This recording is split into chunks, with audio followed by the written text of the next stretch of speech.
talk itself on this Witchy Wednesday. It is also Imbolc. So, you guys, like many cultures, are based off of the seasons of the harvest cycle. So are my videos. So that just simply means that I will be taking a break in between each season when I do these videos, just so there's no mediocrity in it, just so I have enough time to thoroughly prepare each topic. Because like I said, I'm pretty thorough, and I want to, if I'm going to do something, I'm doing it right, so just be prepared for that. And I do appreciate your patience and watching these videos. If you do like these, please LSS, like, share, subscribe, to keep getting more of these. I do this for unconscious collective of it, like this is my way of giving back, so I do this for free. Okay, so today is Imbolc, February 1st. Now, this is also known as Lunar New Year, or Chinese New Year, as it's known in Asia and Asia Pacific and India. Then you also have Februalia, which was celebrated by the Romans. You have Setsubun, which was celebrated by the Japanese. You have Candelmas, which was celebrated by the Christians. You have Groundhog's Day, that's celebrated by the Germans. And then lastly, but not least, the Celts, who celebrated Imbolc, okay? And all that it means is that this time of year you start to see the green and the grass start to come, poke through the snow. And that's because essentially Mother Earth is being awakened. She's starting to wake up. She's being reborn. And the name means in the belly of the mother. The seeds of spring are beginning to stir in the belly of Mother Earth, okay? And so what are some commonalities between all of these cultures from around the world that celebrated this holiday based off of the fact that they celebrate their holidays off of the year of the harvest cycle, okay?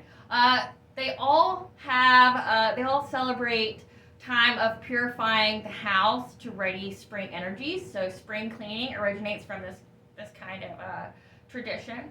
It generally happens between January 30th to February 2nd.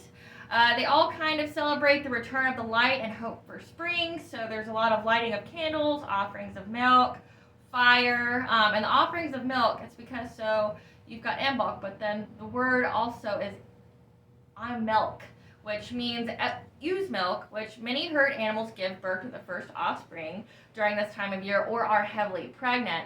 So during this time, they would give offerings of milk and butter because that's based off of what's readily available to them that would be a good resource. They offer that because it's a symbolic gesture for hope of the spring. It's also a kind of a fire holiday, not like the fire holidays like Beltane. They offer fire because it's to celebrate the return of the light, and it's the halfway point between the winter solstice, spring equinox. They all think this is a good time for divination, trying to prepare what you are trying to manifest for the future for this year. So they would think of everything that happened last year because, the winter months are a reflective, introspective period where you're supposed to go within, you're supposed to heal, you're supposed to rest. Rest, rest, rest. We are the only species that tries to fight the cycles of the year by trying to have the same productive schedule as we do in spring and summer.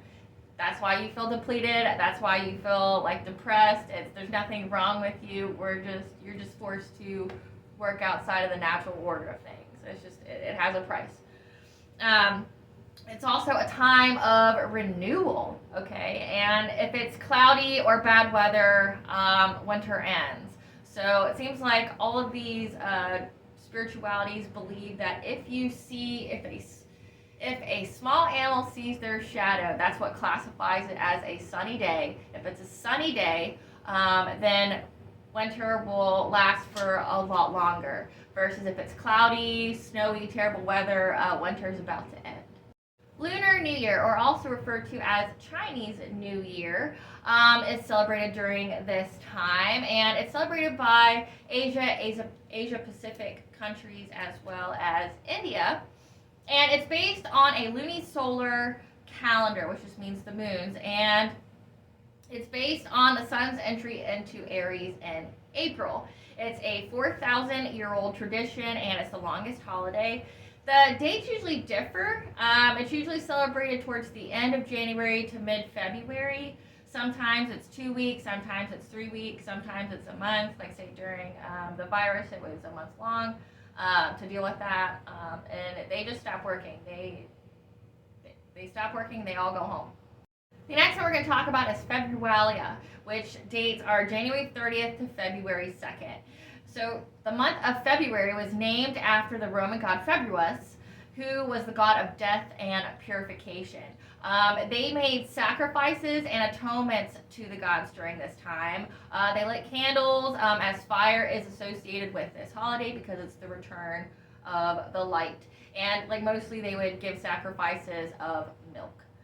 Then you have Setsubun, which is a Japanese and Shinto holiday, which contains banishing rituals of bad luck, disease, and evil spirits from the past year, and to invite the good luck and health for the coming year. This is based off the principle of making room for whatever spring is going to manifest for you. So you're in the winter months, I guess you're kind of isolated, and the energy becomes stagnant because it does during periods of rest. So it's to cleanse out all the stagnant energy and to welcome in the new energy of spring, and that's to get good luck. This is celebrated February 3rd, and the rituals they have for this is bean scattering called Mame Maki, and that's just to banish the evil energy. You have Candelmas, which is a Christian adaptation to Imbolc, which celebrates the return of light as well as purification. They believe that if it's sunny, it meant 40 more days of winter. Following this is Groundhog's Day, which is originally a German tradition that was brought to Pennsylvania. And the day it started as an official holiday in the U.S. is 1887. What it just basically declared is that if the day was sunny, which remember, what consists of a sunny day is if a small creature can see its shadow, then winter will last a lot longer. And if it's bad weather, then winter is almost over. Lastly, we have Imbolc, which is a Celtic tradition celebrating the goddess Brigid. She is a goddess of light, hearth, renewal, babies, and the home.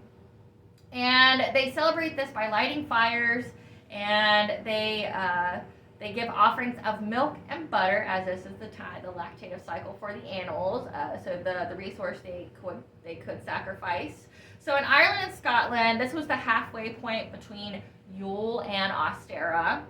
So the story that's very similar to the Groundhog's Day one is the story of Killek. Okay, she is the Celtic winter goddess. So she would be, some consider her like Bob from the Morgan, just another name for Bob, which is the hag during wintertime. And it's said that if it's sunny outside, where the animals can see their shadow, Killek is outside getting firewood to prepare for a longer winter. But if it's stormy outside, Killek wakes up, because she's the mother goddess. She wakes up, and winter is almost over, and it ushers in spring energies. So all of this is just to usher in spring energies, and if you're in what would be considered either central or Midwest, we did not have a sunny day yesterday, at least not where I'm at, so that means winter is almost over. Yay! So, thank you guys. Make use of this Imbolc. So, just light some candles. Get really feely. Leave out offerings of milk and butter. Think of what you're trying to accomplish this year. And March and April, things are going to move very quickly. So whatever you're trying to plant, think about it now, so you can take advantage of the moon phases and the energies of the cycles of the harvest. So you can utilize like what's there, and you can manifest what you're trying to get. So say now would be planting seeds for summertime. So you would be preparing for that time frame right now. Okay, thanks guys. See you next